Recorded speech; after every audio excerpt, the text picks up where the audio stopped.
Hey, howdy, it's me, Manic Mark, coming to you from the bunker system located underneath the Art Villa, found somewhere in the jungles of the Midwest. And I'm coming to you today with just a thin stack of records, stopped in at half price, full price, super high price books. This is what they had. Nothing fancy today, but what the hell? What great weather we're having. I'm going to suck it up, put it in a bottle, and save it for later this winter when I'm like, I hate winter. Just open up a bottle and pour some weather out all over me. Here I'm holding in my hand this sheet of paper, which I went to the doctor, so my wife makes me go. She's a nurse, you know. I'm a nurse. You got to do everything you're supposed to do. I don't want to go. I feel okay. No, you have to go. It's like think of it as like maintenance, like giving your car an oil change or something. I'm not going to change my oil, but they're going to take oil out of me, basically. Suck the blood out of me. But I'll go. Okay, so I went, and I knew they went to do. Now the insurance companies, like every time there's a new check thing on your list, like they know everything about you. So how you feeling? Great. Got anything wrong with you? No. Don't write anything down. But they did the cholesterol was high last time, so I knew they would check that. And I wondered, after doing a year of dieting and exercise, if that would affect the numbers, and it did. So these are the results. Last year when I went, my cholesterol was 247. 247 should be under 200. Now it is 229, so that dropped. I don't know. Don't ask me what any of this stuff means. I'm just giving you the data. HDL should be over 50, and mine is at 46. All right. Triglyceride. Let's go down to the LDL. The LDL should be under 100, and mine is 166, but it was a year ago at 182, so although it's apparently still high, it's not as high as it was. Now the triglyceride should be under 160, and everything else is over, but the triglycerides come in at 84. I don't know how all that works together. Everything else is normal. Apparently they didn't check deep enough. They got to check. They got to be a blood check for check and find out what whether you're nuts or not. Anyway, repeat labs in 1 year. And he kept stressing that I was going to have the butt check every 3 years. He goes, I get it every 3 years. Apparently he had something, and when he was 40, he got rid of it. So he's like, you know, you could tell he felt like he had dodged a bullet, and he was happy to like. So it's worth every butt check you get. I'm like, well, okay. And then he says they're developing. Oh, that was interesting. They're developing yeah, what did you call it? There's a scan that they're doing now, but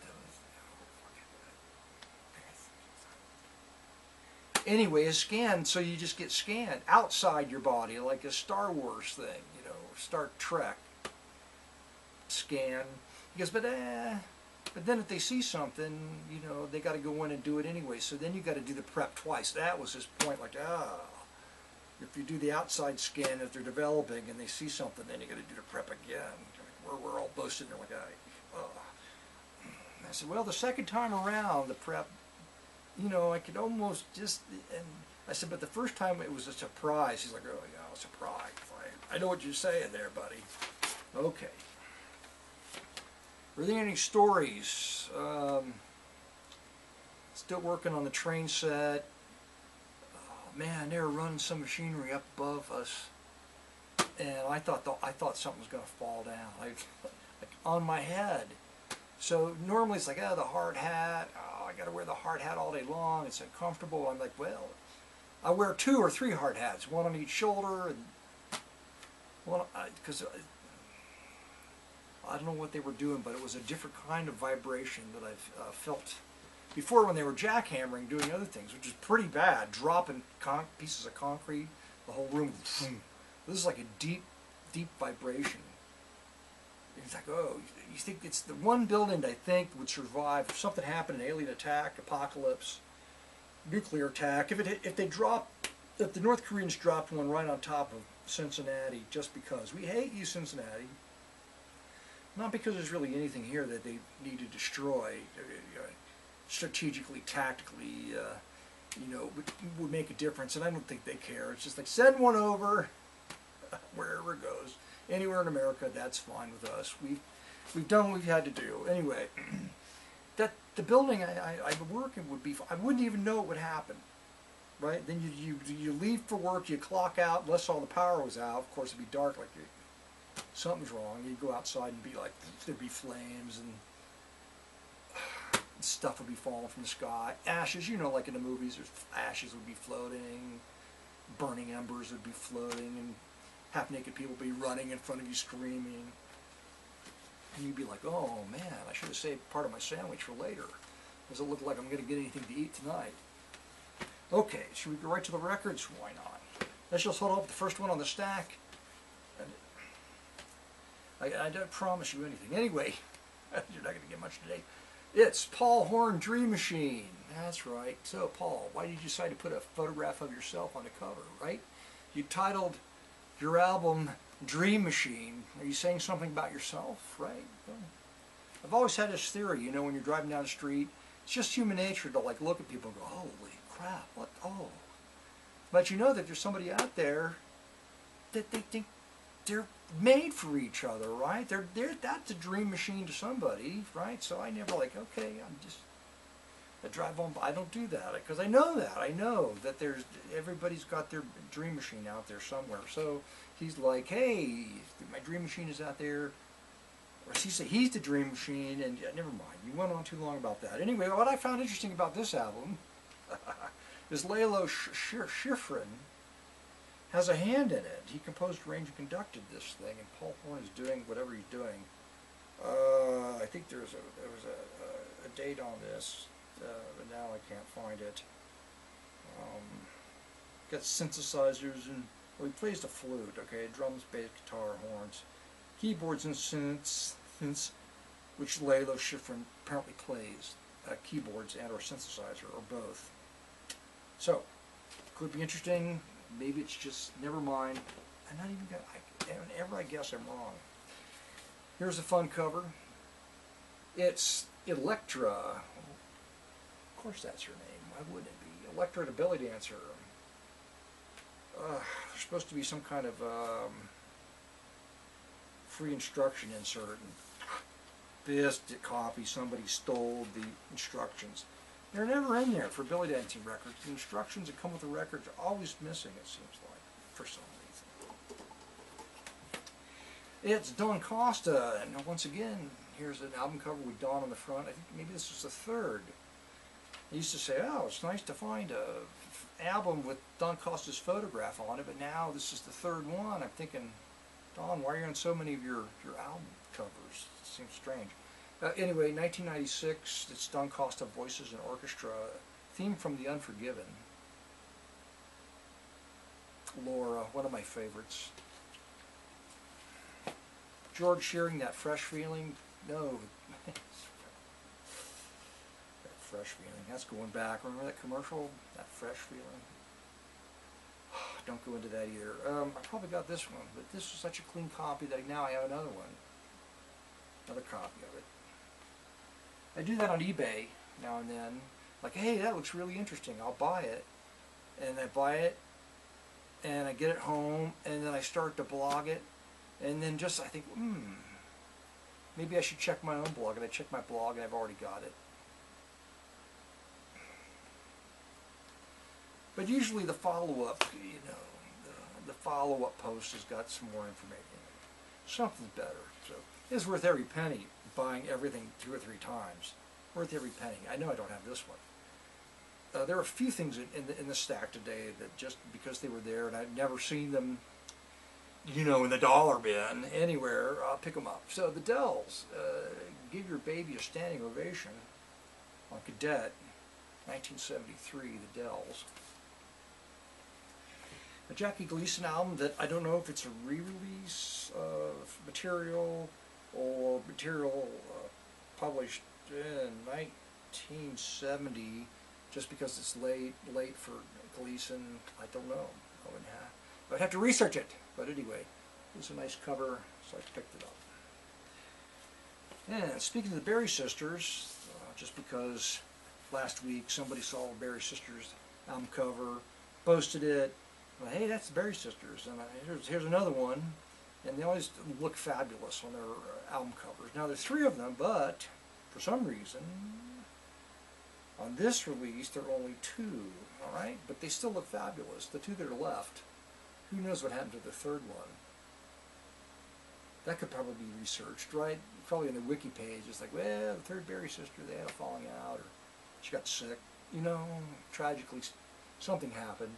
Anyway, so the 2 Berry sisters, well, we got to make a living, so let's get together. We still look fabulous, and make a album cover of show tunes. It's a great cover. This one, because why? The cover's not that interesting, but I don't have it.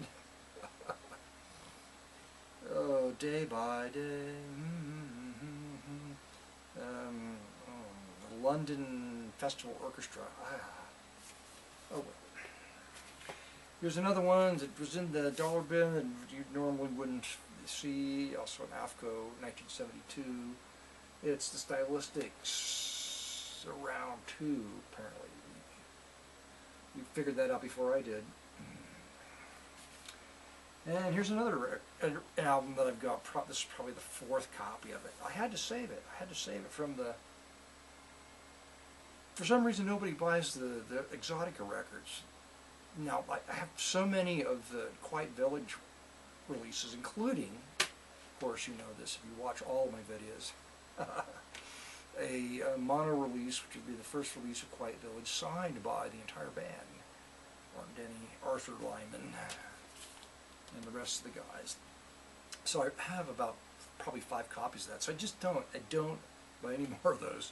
So there'd be a nice copy of that in there, and people just thumb through it until they ruin it. You know, it's like, oh, yeah. Sometimes I feel like I just should save things, right? So I saved this one. And it looks like a pretty. It's a really. It has to be really clean. It is really. There's a little shelf there. Right? Never mind. Go on to the last one.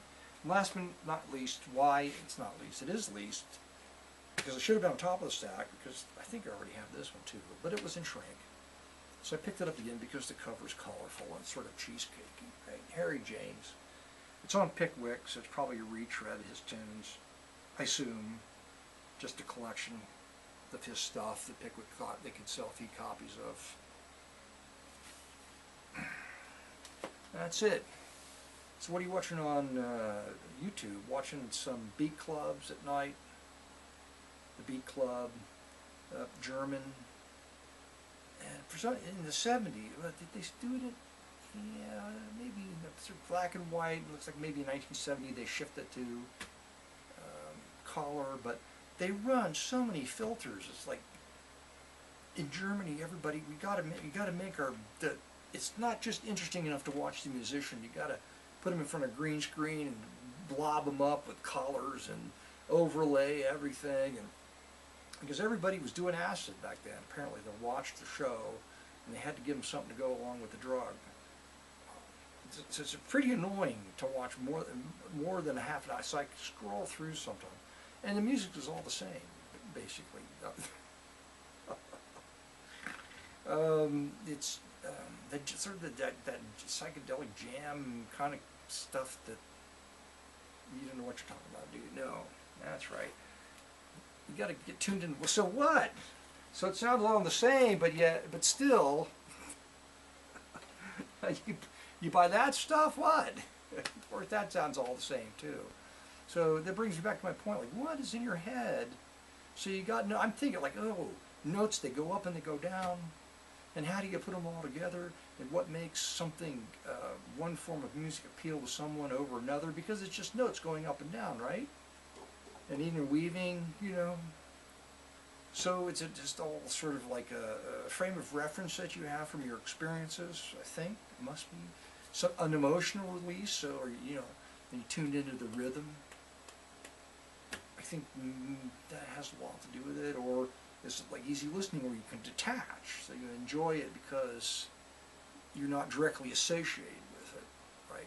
So you're watching a video, you're watching the musicians, you're more directly associating your frame of reference for that moment with that music, which maybe it's more difficult in that context to use your imagination somehow, or your emotion to attach to be. Wow, that's way too deep, way too deep. Oh, on a full stomach and no beers. I went and had the spaghetti platter, roses with the 3 meatballs, and I was trying to explain to my wife about my diet and how eating this plate of meatballs was going way over. So I ate the meatball, and a big salad came with it, and 2 pieces of buttery garlic bread. And she's like, well, that didn't look like much. I'm like, man, you can live on almost nothing, I'm telling you. Just that was like 3 of my normal meals during the day were just in that one single meal. Probably the calorie count was similar. I could just kind of tell. Anyway, well, that was interesting, and it's a good time to close out this video and go choose the musical selection for this evening's end of the video. That's right, the end of this video. Did I turn it off? No, that's the wrong button, you idiot. Come on, turn off.